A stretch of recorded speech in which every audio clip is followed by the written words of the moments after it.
Absolute Dark Victory. Now, these absolutes are giant books, and as such, are difficult to actually get up into my camera range here. I'm trying my best, but here we go.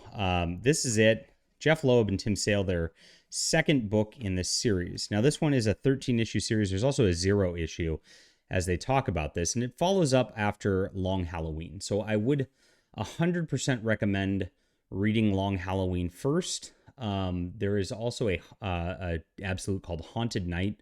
Has a bunch of short stories in it, but it's got the Catwoman When in Rome in it.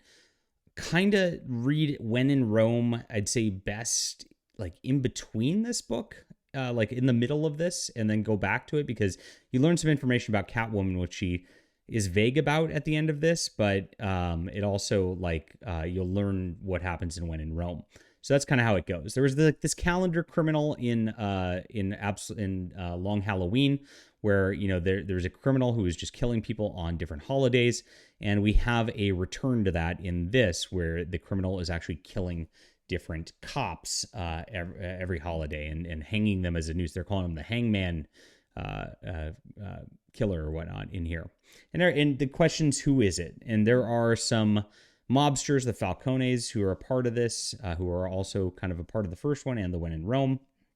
And Batman's dealing with Two-Face, who used to be his friend.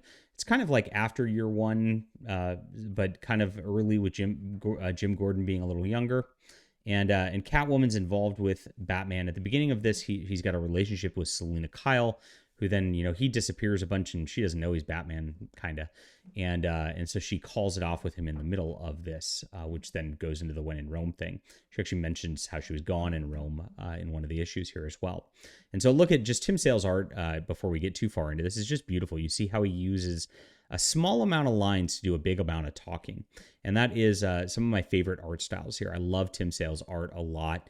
Even though I mentioned I didn't really like Superman for All Seasons story-wise as much as I do these, his art is just phenomenal all the way around, and we are at a loss for him not being with us any longer. So the mystery unfolds here as, of course, Gordon's losing more officers, and unlike Long Halloween, Batman's actually going through and kind of goes through the gauntlet of his supervillain lineup in here. He's got a little bit with the Riddler, he's got the Joker running around, Solomon Grundy you just saw. And the mystery unfolds for a long, long time. Now, one of the Falcone ladies is in a wheelchair, and I guess I'll spoil the ending for this. This is a long, if it's a spoiler at this point, what are you going to do about it?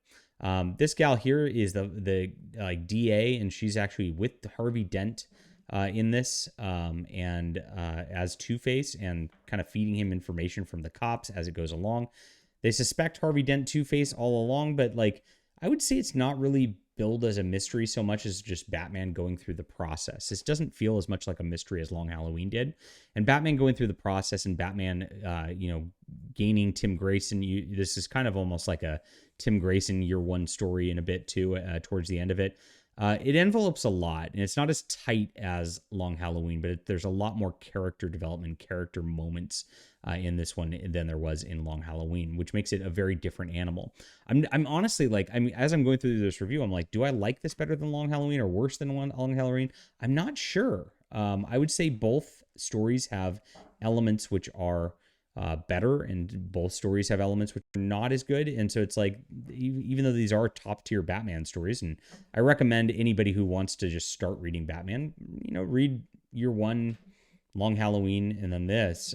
That's not a bad place to go. And of course, the absolutes with the giant sized art make me very happy. So Tim Drake not Tim Drake. I said that before, didn't I? The original Robin, who's Nightwing, Dick Grayson, comes up as Robin in this, and then they figure out who the killer is, and it's actually the crippled gal who is from the Falcone family, just doing her thing over this after the Calendar Man got released. So a lot of red herrings of who it might be, but again, the mystery really isn't the focus of it so much as Batman's development, Robin's development, and especially Two-Face's and Jim Gordon's development are very huge in this, which are really fun character things to explore in Absolute Dark Victory. So I enjoy this. I call this a 9 out of 10 overall. A great series and well worth the read for any Batman fan. Leave a comment down below with what you think about this. Hit the like and subscribe button. We'll be back soon.